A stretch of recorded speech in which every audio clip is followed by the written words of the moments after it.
of Tales।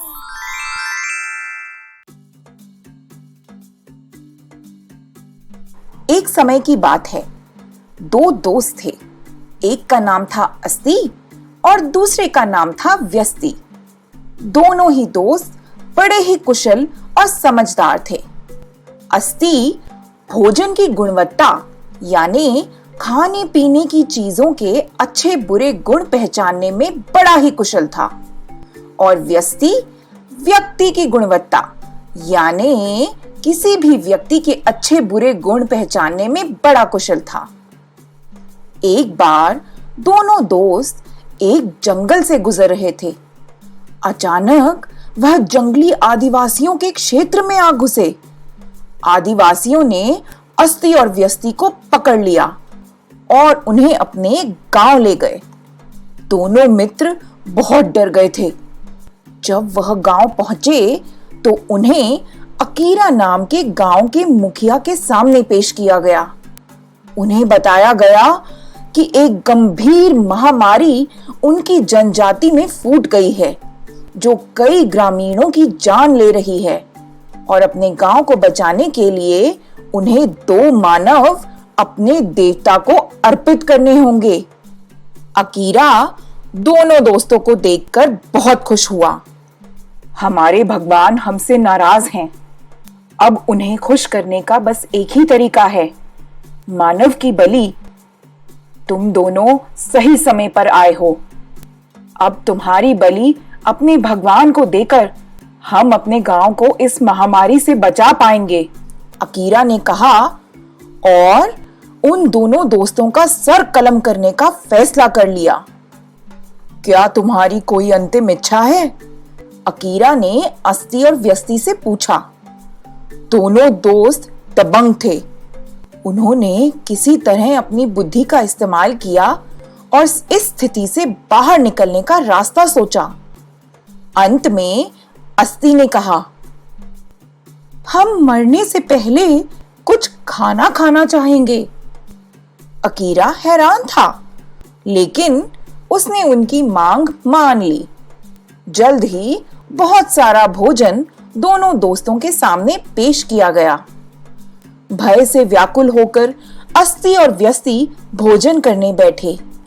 जैसे ही उन्होंने अपने मुंह में पहला निवाला डाला, अस्ति तुरंत उठकर बोला, मैं इस महामारी को रोकने का एक तरीका जानता हूं। अकीरा ने उसकी ओर देखा और पूछा, कौन सा तरीका? मैं आपको इस महामारी का कारण और इसे रोकने का तरीका बता सकता हूं, अगर आप हमें वचन दें कि आप हमें छोड़ देंगे। अकीरा ने थोड़ी देर सोचा और फिर कहा, ठीक है, यदि आप महामारी को और फैलने से रोकने में सफल होते हैं तो मैं आप दोनों को छोड़ देने का वचन देता हूं। अस्ति और व्यस्ति ने राहत की गहरी सांस ली। तब अस्ति ने आगे कहा, यह महामारी दूषित चावल की वजह से है जो इस गांव में आता है। अकीरा ने दोनों को आश्चर्य से देखा। आप इतने विश्वास के साथ कैसे कह सकते हैं? मुझे तो चावल ठीक लगता है। इस चावल को चूहों द्वारा दूषित किया गया है। अगर आप चावल के खेतों की जांच करें तो आपको खुद पता चल जाएगा, अस्ति ने कहा। अकीरा ने अस्ति और व्यस्ति के साथ चावल के खेतों का दौरा करने का फैसला किया। गांव के ठीक बाहर चावल के 2 बड़े खेत थे। एक का मालिक था भीम और दूसरे का मालिक था नारायण। गांव का चावल भीम के खेतों से आता था। जब सभी भीम के खेतों में पहुंचे तो उन्हें उसके खेत में एक भी चूहा नहीं मिला। अकीरा बहुत गुस्से में था और उसने तुरंत अस्ति और व्यस्ति दोनों को मारने का फैसला कर लिया। तभी व्यस्ति ने नारायण को भीमा के खेत के पास खड़े मुस्कुराते देखा।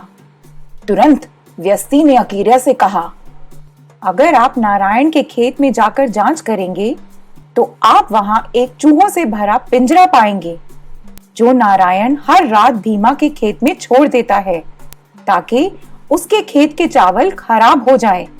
पहले अकीरा व्यस्ति के दावे समझ नहीं सका। जब उसने नारायण के खेत में मोटे चूहों से भरा एक पिंजरा देखा तो अकीरा स्तब्ध रह गया। यहां तक कि पिंजरे के ठीक बगल में एक छोटा सा कुंड था जो भीमा के खेतों की ओर जा रहा था। अकीरा यह सब देखकर समझ गया कि दोनों मित्र वास्तव में सच कह रहे थे। पूछने पर नारायण ने स्वयं स्वीकार किया कि वह भीमा के खेतों के चावल खराब करना चाहता था। भीमा के खेतों की चावल की अधिक मांग के कारण नारायण का कारोबार नष्ट हो रहा था। अकीरा ने अस्ति और व्यस्ति दोनों को छोड़ दिया और इसकी बजाय अकीरा ने नारायण को दंड देने के लिए उसका सर कलम करने का फैसला किया।